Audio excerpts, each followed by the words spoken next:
over a year for Gary Anderson. We have seen some new kids on the block make a name for themselves too, but today 85. Nathan Aspinall has been the man to watch, certainly over the last hour or so, perhaps reaching heights that he didn't even know he had in his locker. And if he carries on in that zone, well, the world number 3, Gerwyn Price, might not stand much of a chance, Dan Dawson.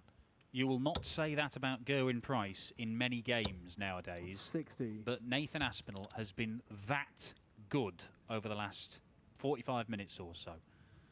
He has just demolished Gabriel Clemens 7-0 with 103 average. But the game that everybody is still talking about is his quarter-final win over Peter Wright, which we believe is the highest combined average that we've ever seen since the introduction of Dart Connect. So 131, essentially. 119. 231, I should say. Yeah, Aspinall's contribution to that was an average of over 117. He had a 9-darter as well. We've had 5 9-darters on this opening weekend of floor tournaments. We are, of course, back for the second weekend next 57. weekend in Wigan. But Aspinall has started where he left off, a hat-trick of 140s to leave 81. Well, a single 15 will leave him 49. 3 clear darts at double 16 for what would be a break of throw. Gerwyn Price has been good today, but not 60. great. Nowhere near his best. We've seen him win back-to-back Pro Tour titles, averaging over 100 for the day. It's not been like that today for him. Well, he couldn't find the double 16, but he mops it up on double 8, and we will see in this match Aspinall using that section of the board to try and finish off legs, and Gerwyn Price going up for double top to try and win legs. Very much the pair's favourable doubles, and will have a big say in the outcome of this final. 140.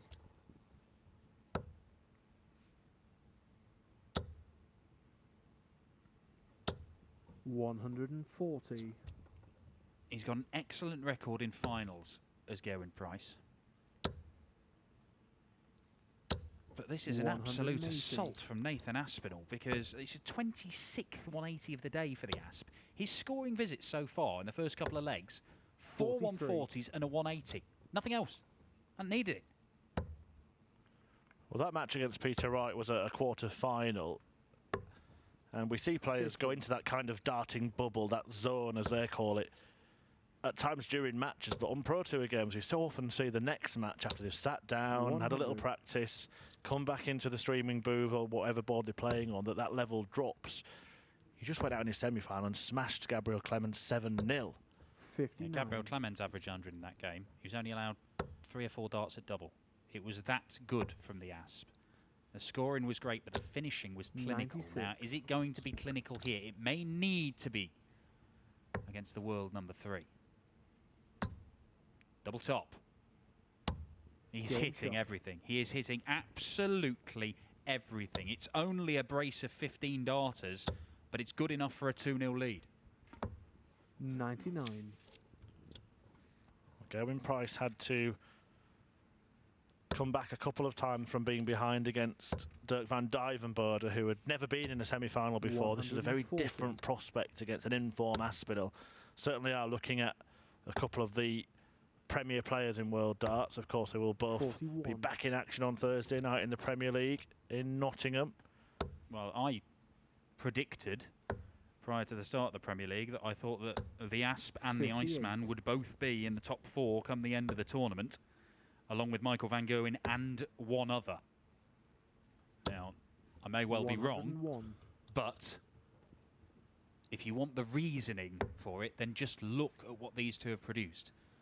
Obviously, the semi-final run at the World Championship propelled Nathan Aspinall up to the number 8 spot in the world rankings. But 97. Prior to that, he was looking like one of the best players in the world anyway, all the way through last year. Yeah, Price at number 3 in the main order of merit. That would have been number 2, but for Peter Wright's Ali Pali glory. 60. Peter Wright has sent out a few messages himself with performances, not least in defeat to Aspinall this afternoon. As I mentioned, Gary Anderson winning yesterday. The one man at the top of the deck that has 58. struggled by his standards this weekend is Michael van Gerwen, but he's philosophical about the first 3 months of this year, isn't he? He is, but he's not used to not winning, is he? Not used to turning up to these Pro Tour weekends and not walking away with at least one of the titles. The Asp looks like he's going to see this incredible run of 11 consecutive legs that he's on at the minute brought to an end. 52 left. Game shot. And Price pops tops to end that quite remarkable run from the Asp. We've seen this quite a lot with Nathan Aspinall. Just checking back with his first start. I think it's a sensible thing to do. If there is something that's not quite right, why not?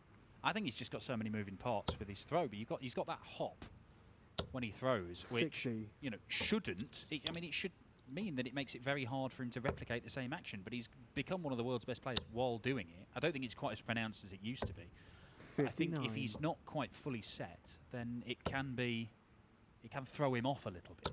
Yeah, it's something that you might start to attempt to stamp out when you're not playing so well, when you're not getting the results. But look, if it's working for him, carry on. And it is working overwhelmingly for Nathan 96. Aspinall. He has won one of these titles before. In fact, it was that which kick-started everything, of course. It was 3 months before his debut at the World Championship, where he made the semi-finals and entered the big time. And, of course, it was a first-round game against Gerwyn Price at Ali Pali, where he came from 2-0 down, survived the dart to lose 3-0, won it 3-2, and has never looked back. A rare win for the Asp against the Iceman. 90.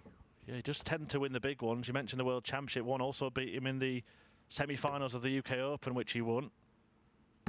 As he looks at double 16, once again, can't 50. find it. I would imagine Price will look at treble 17 here for 2 tops.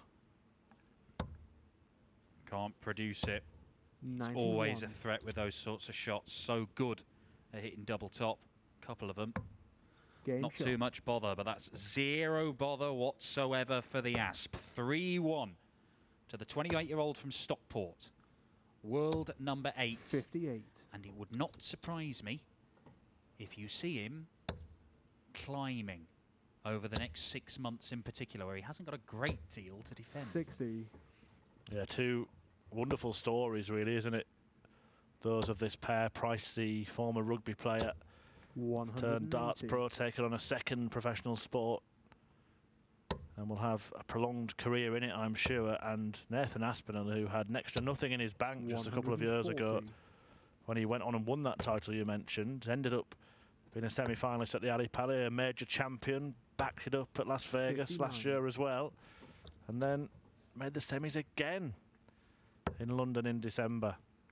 Yeah, well, they're both great adverts for the routes to the top that there are, because there's been so much talk about Q School and how, oh, well, we should be, you know, getting rid of these chances who've got, you know, never heard of or anything. Nobody had heard of Gerwyn Price when he turned up, came for Q School, won his card, and is now arguably well, he's in the top 3 in the world. Some people have been saying he's the best player in the world over the last few months.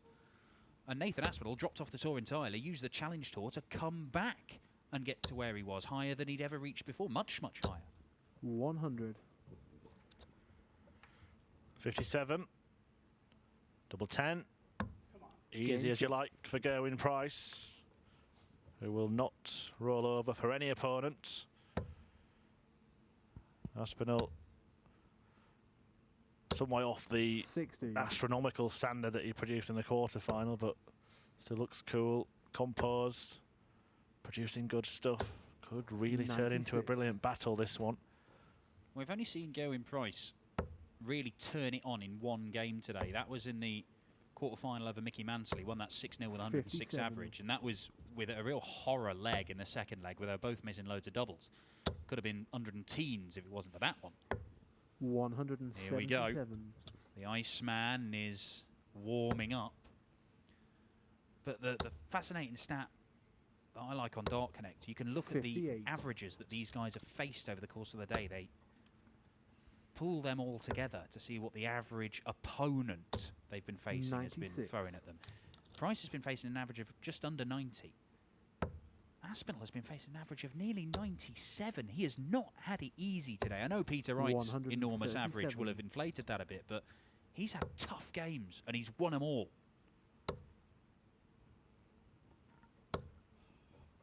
56.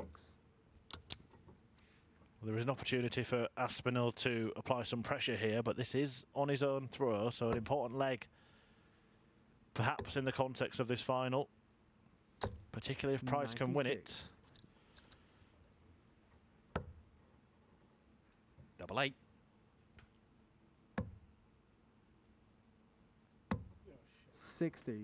Well, two extremely wayward attempts. How that segment, not a segment he opts to visit if he can help it. And Aspinall helps himself to a 93 checkout and helps himself to a two-leg lead. Well, there's been some clinical stuff from Nathan Aspinall. 60. Particularly over the last hour or so. Against Clemens, he kept on shutting the door in his face. Those little two-dart checkouts, combination finishes, they were just going. 140. And that 93, well, the difference between 4-2 and 3-all is absolutely enormous. 180. Bit of aggression from Price. This is certainly what I wanted to see. It can get feisty between these pair. They went back down. 177. It's 15 maximums for Gerwyn Price over the course of the day. That's 10 fewer than that thrown by his opponent. 100.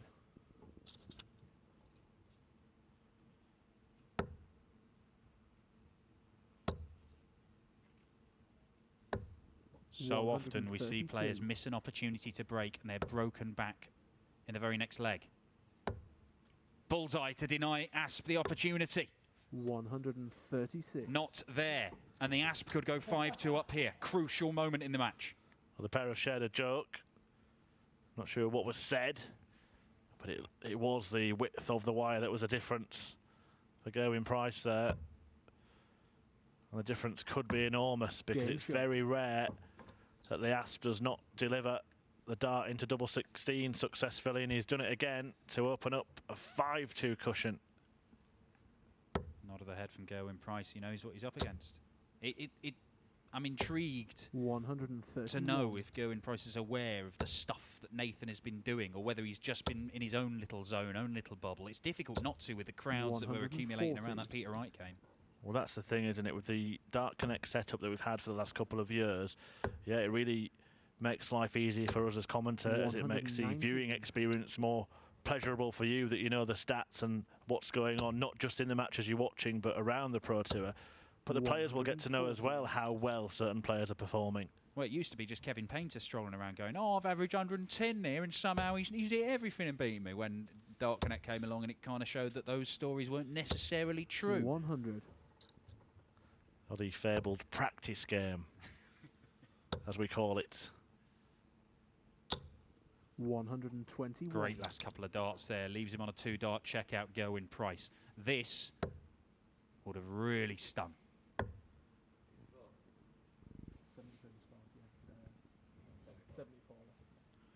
Well, it's no gimme for Gerwyn Price, this 100. 91. How we would love to see this first dart fly plumbing the treble 20, but he's gone wayward, and now he needs to rescue himself. Treble double, can't manage 42. it, and Aspinall is holding all the aces.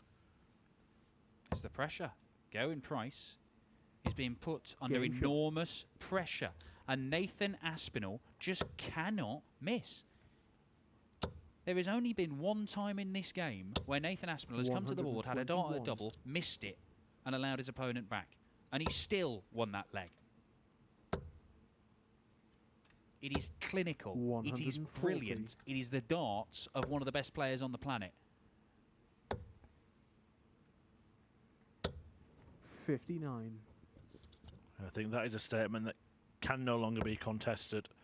And we were talking through the runners and riders for major honours this time yesterday, and we mentioned that the so-called Big Four right now, but certainly the likes of Michael Smith and Nathan Aspinall are knocking on the door of that, and we could really see, a year where each and every major title is shared between different players. Absolutely. But I genuinely think that Nathan Aspinall And this is not just born out of the events of the last hour and a half. This is born out of the 90. events of the last year and a half. He looks like he could win anything. Everything. Well, if we just go on the last hour and a half, he will win everything, Dan. Double 13. Oh, it's too good. It is too good from Nathan Aspinall. Gerwyn Price has a great record against the Asp. 8-3 in the head-to-heads. He has an incredible record in finals. He's only lost 6 out of the 15 he's been in. And the people who've beaten him, Van Gerwen a couple of times, Cross, 97. Wright, real, greats of the game. And Nathan Aspinall, having made 3 finals in these events last year, lost all of them. He lost to O'Connor, 140. he lost to Ratajski, lost to Darryl Gurney. He's just had enough. Nathan has turned up and he is winning this match. There is no other outcome. Look at him go. Yeah, to keep that level going throughout a testing day this afternoon at Barnsley. He was 100. pushed to a last leg decider by Keegan Brown in his 3rd match. Averaged 103.3 in that one. 140. Defeated Carl Wilkinson and Peter Jakes before then saw off a very tricky opponent in Jason Lowe. Before that stellar win against Peter Wright with the 117.5 average, and then 103 in the whitewash win in a semi against Gabriel Clements. Oh, and he's missed a big number. After all of that, he has missed the 14 segment that would have given him a match dart. Can Gerwyn Price 44. deny the Asp match darts in this leg? Well, it's double 13. Game shot. And back-to-back legs won on that particular double. Gerwyn Price stays alive and looks a happy boy to still be alive. Played in great spirit this one. We said it might get tasty. It's actually got very friendly down there. I think Gerwyn Price 59. just knows that he's up against a man who is in the zone. It's just bizarre that he missed that 14. I think had he got it, the chances of him pinning the ball were pretty 57. high. He must be seeing it like a dinner plate, but there is still work to do. And I think back to Gerwyn Price in a final on one of these against 95. Christoph Ratajski in Ireland the back end of last year, where it looked like one player was going to absolutely cruise it, and then things suddenly changed. 60. That was when the Iceman won it 8-7. I think, did he win 5 legs on the spin at the end? It was something like 100. that. And snubbed the handshake, didn't he? Yes, yes he did.